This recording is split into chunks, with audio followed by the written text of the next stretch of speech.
Firstly, on behalf of Rao's Group of Educational Institutions, I'd like to give a warm welcome to all the dignitaries who are about to get on the stage here, all the way from the US. So please give them a big round of applause for sparing their time and coming here and imparting their valuable experience to each and every one of you.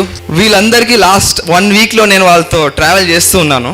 వీళ్ళందరికీ ఒకటి చెప్పాను. నేను అక్కడ చదువుకునేటప్పుడు ప్రతిసారి చెప్పేవాడిని, మీకు energy levels ఒక రకంగా ఉంటాయేమో, కానీ మా ఇండియాలో స్టూడెంట్ ఎనర్జీ లెవెల్స్ వేరే లెవెల్లో ఉంటాయి.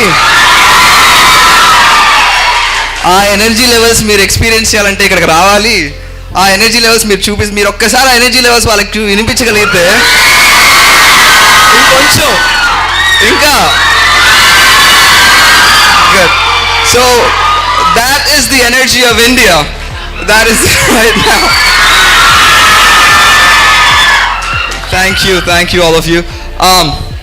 So firstly, to put the whole event together, I'd like to thank the relentless volunteers who come forward and always are there. So please give them a big round of applause for setting up the whole event. And the NCC cadets who are always there here for us to take the security aspects. Valagoda, once again, thank you so much.